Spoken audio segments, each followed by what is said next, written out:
Yo tout le monde, on se retrouve dans une nouvelle vidéo. C'est la suite de l'épisode numéro 1 que vous avez vu la semaine dernière concernant l'impression en flocage. Aujourd'hui, je vais vous montrer une nouvelle technique qui va être la sérigraphie. J'ai une fin de sweatshirt à imprimer en sérigraphie avec de l'encre plastisol. Donc je vais vous expliquer comment ça marche. N'hésitez pas, si vous n'êtes pas abonné, à vous abonner. Et puis si vous avez des petites questions, mettez pause sur la vidéo et mettez un petit commentaire. Je répondrai à tous les commentaires. Et puis allez, let's go, c'est parti.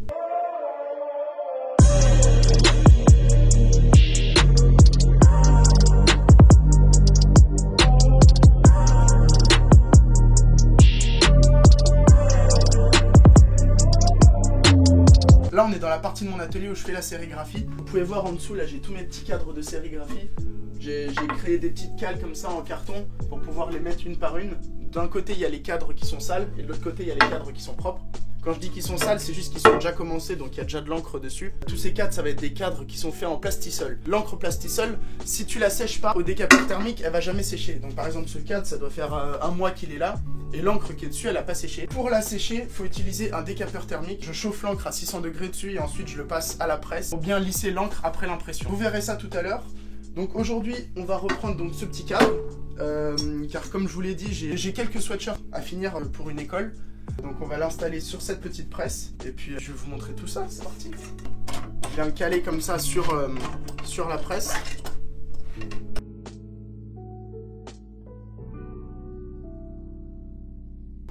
Donc là, il va falloir prendre un petit mètre pour essayer de bien la centrer en fonction de la jeannette. Bon, ça, c'est des techniques artisanales, hein, mais moi, je trouve que ça marche très bien. Et là, en fait, tu viens caler ton mètre de chaque côté de la jeannette. Et tu sais que ta jeannette, bah moi, elle fait 45. Donc, tu viens la mettre au milieu. Là, elle est beaucoup trop à gauche. Donc, on va venir desserrer pour placer le cadre au milieu. Parce que en amont, quand j'ai préparé le cadre, le logo, je l'ai centré par rapport au cadre. Donc là, je sais qu'il va être centré. On peut resserrer tout ça.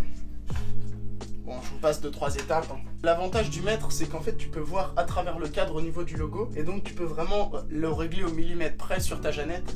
Donc, c'est ça qui est intéressant. On peut voir que là, le mètre, il est bien au milieu, mais qu'ici, il y a de l'espace en trop. Donc, que le cadre, il n'est pas droit. Donc là, on va venir desserrer sur les côtés pour venir le remettre un peu plus droit, voilà. Et là, on sait que notre cadre est parfaitement droit. Donc une fois que le cadre est bien préparé, et bien réglé et bien droit, on va mettre un petit tablier parce que la plastisol, l'inconvénient de la plastisol, c'est que ça tâche. Donc bon, je vous conseille tous d'avoir des petits tabliers, hein, vous pouvez en trouver n'importe où. Et là, ensuite, on va venir mettre de l'encre sur le cadre. On va partir sur de la plastisol. Donc la plastisol, il faut bien la mélanger parce que des fois, elle peut être un petit peu plus dure. Et une fois qu'elle est bien mélangée, tu peux la mettre sur le cadre.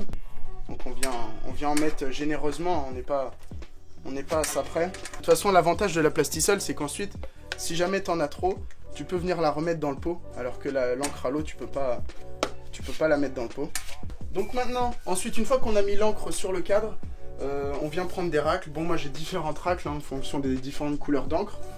Celle-ci, elle est toute propre. Et là, on va venir prendre ton encre et un peu la retravailler pour qu'elle soit encore plus homogène. Et là, avant de passer à l'impression définitive, déjà on va venir mettre un spray. Ce spray, ça permet de fixer ton textile sur la jeannette. Voilà, ça suffit, hein, t'as pas besoin d'en mettre plus. Avant de commencer la vraie production, on va venir faire des t-shirts de test. Bon voilà, j'ai plein de t-shirts de test. On va venir faire des petites impressions test pour voir si l'encre est bien prête, si le cadre est propre et tout ça. Donc là voilà, on va le baisser. Important tout le temps de napper ton logo. Tu vas venir le napper comme ça, en fait tu vas venir le recouvrir d'encre. Et ensuite tu baisses. Et là tu viens passer un coup, 2 coups.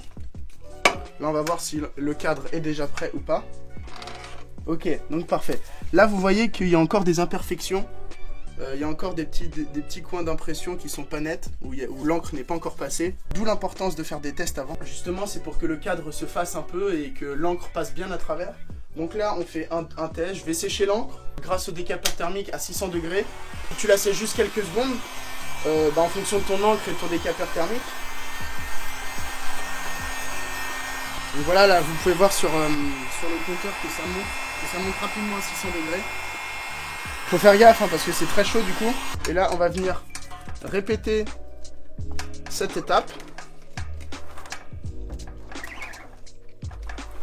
on vient bien napper le cadre. Et là, on va repasser un deuxième coup. On rajoute bien de la pression, faut bien, n'hésitez pas à bien appuyer sur le cadre. Et là, normalement, ça devrait être bon. Ok, on voit bien que là, bon, elle est encore un peu volumineuse parce que c'était la première impression qui est en dessous, qui était pas nette. Mais là, vous voyez bien que l'impression, elle est nickel. Donc là, on va la sécher. On va refaire un dernier coup d'impression pour être sûr. Et ensuite, on va passer directement au sweatshirt. On a fait nos 2 couches d'impression. Bon, c'est bien sec. Je vais remonter un peu le t-shirt. Et on va pouvoir faire une dernière impression.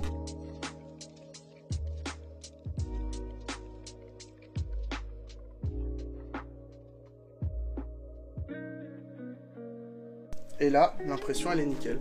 Sachant qu'on est sur un support blanc, enfin sur un support clair, une couche peut suffire. Mais bon, moi j'aime bien mettre 2 couches d'impression. Comme ça, l'impression, elle est vraiment très très blanche. Donc ça, c'est good.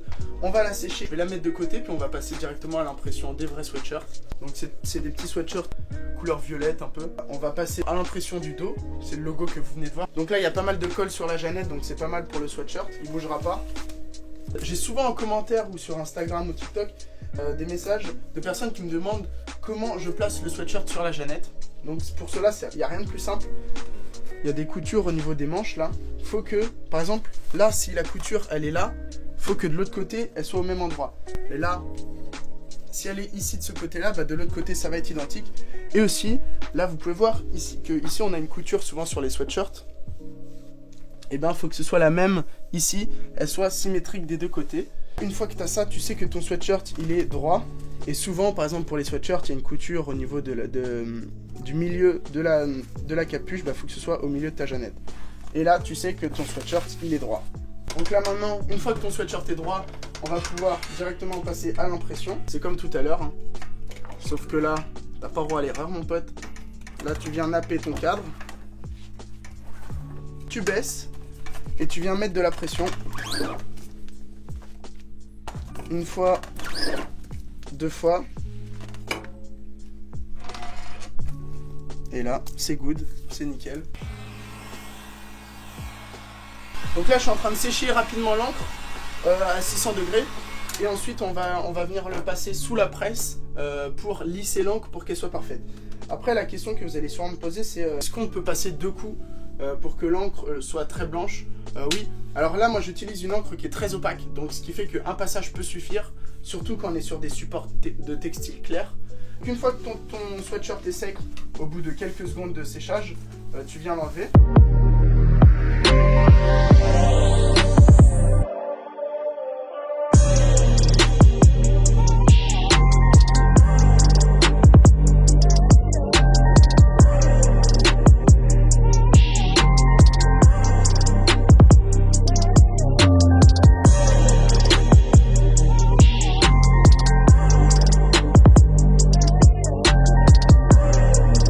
Maintenant on a fini de faire la sérigraphie sur tous les sweatshirts et comme je vous l'ai dit, vu que c'est de la plastisol, en fait là elle est prête, elle est cuite. Si tu veux avoir un rendu encore plus professionnel et un peu plus lisse, on va venir le passer sous la presse à chaud pendant quelques secondes à 160 degrés.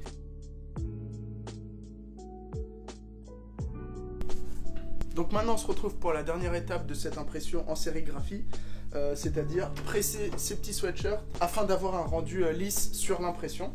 Donc on vient le placer sur la presse à chaud et on vient mettre une petite feuille de protection. C'est comme une feuille de téflon en fait. Et là, on vient le presser pendant quelques secondes. À 160 degrés. Et vous allez voir que le rendu après, il est impeccable. Hop là, ça fait quelques secondes. Et là, quand on enlève la feuille de téflon, et là on peut voir que le rendu, bah, il est vraiment nickel. Et quand tu tires... sur l'impression, bah là c'est élastique donc ça bougera pas, ça risque pas de craquer. Là maintenant ton sweatshirt il est parfait, donc bon je vais tous les faire, hein. Vous n'avez pas besoin de tous les voir mais en gros je vais faire pareil pour tous les sweatshirts. Donc les potes, j'espère que vous avez kiffé cette petite vidéo sur comment faire de la sérigraphie en plastisol. Si vous avez des questions, n'hésitez pas à mettre un petit commentaire. Mon Instagram et mon TikTok sont dans la description. Et puis si vous voulez passer commande pour de la personnalisation pour votre école, votre marque de vêtements et tout ça, n'hésitez pas. Vous avez tous les contacts dans la description. Merci pour cette vidéo, j'espère que vous l'avez kiffé. Allez, ciao ciao!